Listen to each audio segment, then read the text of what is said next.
Hey folks, Chris once again, welcome back to the video. This is kind of a request this time for Nancy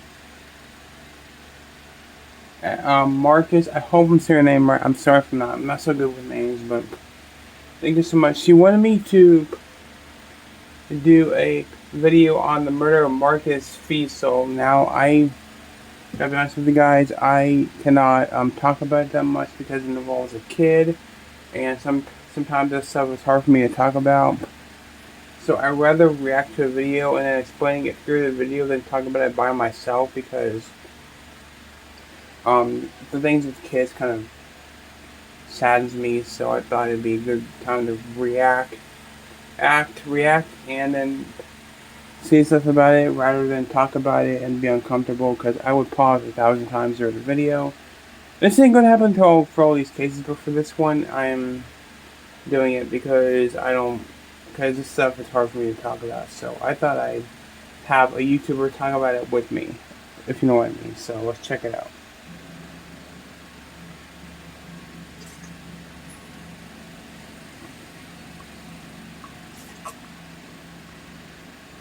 I know it's about a kid because of the thumbnail. I didn't really read much into it. Hey everyone, thank you for choosing to spend some time with me this week. So for today's topic, I have a viewer suggestion from Shannon. She asked me to discuss the case of Marcus Fiessel. Marcus was a 3-year-old child from Ohio who was unfortunately taken from this world far too soon. This case is very sad, but I feel it's important because it shows the changes that need to be made to the American foster care system and the ones that were implemented after. Children every day are wrongfully mistreated while in the system, and unfortunately, Marcus was one of those children who did not make it out. Oh my God, he looks so cute too. Adorable little boy. Such a sweetheart. Marcus Fiessel was born on June 24th, 2003 to Donna Trevino and Tim Dolby. She looks evil. 3 children. Oh my God. That thing was his mom? Marcus was being an awesome little guy who had a love for flowers, bubbles, and the children's TV show Bob the Builder. Marcus was diagnosed with autism, and due to this, he had to attend a school. I have autism too. Jesus Christ, this keeps getting sadder and sadder. Children with special needs. Oh my God. Being autistic, Marcus was more active and harder to keep up with compared to Donna's other children. Donna was also caught up in a violent relationship with her current boyfriend that often bled over to the children. Police were called several times because of the abuse and fights that were happening on a consistent basis. In 2005, during one of their routine visits, police observed bruising on Marcus. This would just be one of many disturbing events that would happen under his mother's watch. The following year, in 2006, Marcus climbed out of a second-story window. He fell off of the roof and had to receive stitches in his chin. Jesus! 4 months after the roof incident, he was found wandering the streets and was almost hit by a car. Oh my God. All of these incidents prompted an investigation with the Children's Welfare Services, who began to look closer at Donna and the treatment of her children. It was reported the home was often infested with insects and reeked of feces. Definitely not the appropriate environment to raise children in. Donna admitted to welfare services that she did not feel equipped to handle her children. She was overwhelmed and just couldn't do it anymore. So instead, she opted to hand over temporary custody of all 3 of the children to the county's family services. Marcus was placed with the agency Lifeway for Youth, who was contracted by the state's foster care system. The agency placed Marcus with Liz and David Carroll, who they thought were a suitable choice for his well-being. But unbeknownst to the agency, David had disqualifying traits that they look evil. They look creepy. To become a foster parent. David was diagnosed with mental health issues and also neglected to report when he was arrested for violent actions in 2006. The Carrolls also had a live-in girlfriend named Amy Baker, who the agency was unaware of. On the surface, the Carrolls welcomed Marcus in with open arms. But according to family and friends, this wasn't the case. Many felt David acted off towards Marcus, almost resenting him for even being there. It seemed as if he was jealous of the boy since he needed constant attention from both Liz and Amy. This pushed David to reportedly leave Liz for a short period of time since he didn't think he wanted to spend the rest of his life with her raising foster children. Wow. Liz called this an adjustment period for not only the family but Marcus as well. So David decided to return. Life seemed to be going well for the blended family. That was until Marcus went missing. On August 15th, I don't like the sound of that. Liz took Marcus, her biological child she shared with David, another foster child, and a toddler she was babysitting to Julips Park, located in Anderson Township. While at the park, Liz claimed she became faint and then blacked out due to low blood sugar. When she regained consciousness, Marcus was gone.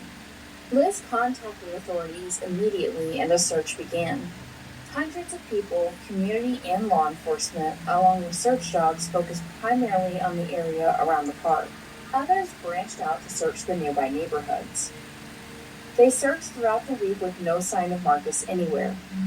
On August 22nd, Liz held a press conference pleading with whoever had taken Marcus to return him, stating, quote, "I need help from the public to help my son. Marcus is my son. I know people think foster care is temporary, but please return him to a hospital. Waking up every morning and not having him run to me is very difficult. I'm closer than his birth mother to him," end quote. Despite her public display, investigators weren't buying it. They felt Liz was suspicious from the very beginning. Investigators interviewed any and all witnesses who could have possibly seen Liz and Marcus on the 15th, but not a single person could even recall Marcus being with her. For weeks, investigators tried to track exactly when Marcus was last seen alive. It was discovered the family had attended a family reunion in Williamson, Kentucky on the weekend of August 4th to the 6th. Kentucky? This lead was followed, and police discovered that Marcus had not even gone to Kentucky. This was enough for investigators to serve 2 forthwith subpoenas simultaneously to Liz Carroll and Amy Baker. Serving Amy was a tactic since they felt she was further away from the situation, that she would crack under pressure. And, lo and behold, she did. They explained to Amy she was going to be in front of a grand jury, and if she lied, she was going to prison, and that was all it took. Baker, in front of prosecutors and the grand jury, stated Marcus was not missing, but deceased, at the hands of his foster parents, Liz and David Carroll. During her testimony, she stated the Carrolls took Marcus and wrapped him in a blanket, then wrapped packing tape around him to form almost like a cocoon. They then placed him inside of a playpen and locked that inside of a closet. God damn, bro. No food or water for him and just left him there all weekend while they attended the reunion in Kentucky. And when they returned home, they found him deceased in the closet. Amy's testimony also led investigators to Marcus's remains. Jesus. She claimed they drove to a chimney in Brown County where they burned his body. What was left of Marcus was then taken and discarded into the Ohio River. The coroner was able to recover 18 human bones that fit into the shape of a child's hand from the chimney. That's terrifying. And DNA confirmed these were, in fact, the remains of Marcus. In exchange for her testimony and cooperation, investigators cut Brown a deal, providing immunity in the state of Ohio for any charges in relation to Marcus's death. That is fucked. Liz, however, stuck to her kidnapping story throughout her testimony. But she had almost a Freudian slip when she tells them Marcus never went to Kentucky. She visibly froze and began to explain his death was an accident, and she had no intention of ever hurting Marcus. An accident, you sick fucker. Police believed Marcus died from the heat rather than dehydration or starvation, since during peak times the closet could reach temperatures of 110 to 115 degrees. On August 28, 2006, Liz and David Carroll were indicted on the charges for murder, child endangerment, and involuntary manslaughter. David also received a charge of gross abuse of a corpse. The following day, they received additional charges for making false claims, and Liz received one for perjury. Liz and David were offered plea deals of 15 years to life. David took the offer while Liz chose to stand trial. Her trial began on February 12, 2007, and lasted for 10 days, where she was found guilty on all charges. During closing arguments, the assistant prosecutor ended with some very moving statements. He held up a picture of Marcus and stated, quote, "That was Marcus Fiessel." Then he held up a cup and said, "What's left of Marcus Fiessel would fit in this cup. And who did it? She did it. And you know, they say you wouldn't treat a dog like that." That's fucked And up. you know what? She wouldn't. She took the dog with her. She took the dog with her. End quote. It took the jury very little time to decide her fate. Liz was sentenced to 54 years to life in prison. She needs to be Both executed, is what I think. Since come forward with a different story from Amy's about what happened to Marcus. In an interview from the Ohio Reformatory for Women in Marysville, Ohio, Liz states she has so much guilt and she feels sorry for all of it. She just wants the truth to be known about the events that occurred that day. Liz claims she wasn't home when Marcus died. When she left the home, he was alive. She went to run errands in the morning, and when she came home, David told her Marcus had died. She tried to call law enforcement, but stated Amy pushed her across the room and threatened to kill her and her children if she called the police. Then the three of them came up with their cover story. Liz blames herself due to her lies, stating even after Amy's threats, she had plenty of opportunity to tell the truth and didn't. Reportedly, Liz has since taken a polygraph test and passed. She was asked specific questions regarding Marcus's death. She believes this was proof enough that she didn't do it. David has also come forth with a very similar story. He died. David says several hours passed before he discovered Marcus dead. So I ran downstairs and I told my wife, I was like, "Who's dead? Who's dead?" She was like, "Who's dead?" And she was smiling at me because she didn't know, she thought I was hidden. And then after she seen my face was white, she was like, she started freaking out and crying. I was like, "What?" She ran upstairs behind me. As soon as she turned the corner, she seen him. And she dropped her knees and she looked at me and she said, "What did you do?" Like blaming me. I said, "I didn't do this." I said, "She did it." Talking to Amy, and Amy was like, "I just forgot about it. I'm so sorry. I'm so sorry."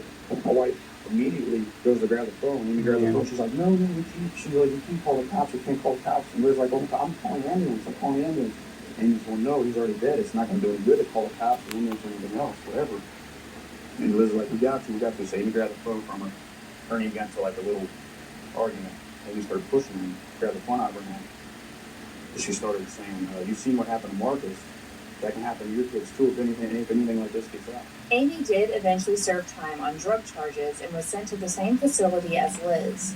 Supposedly, Amy would taunt Liz by smiling and tossing her hair and smirking whenever she saw her. The death of Marcus Fiessel led to many concerns over the foster system in the U.S. The agency who placed Marcus with the Carrolls had their license revoked.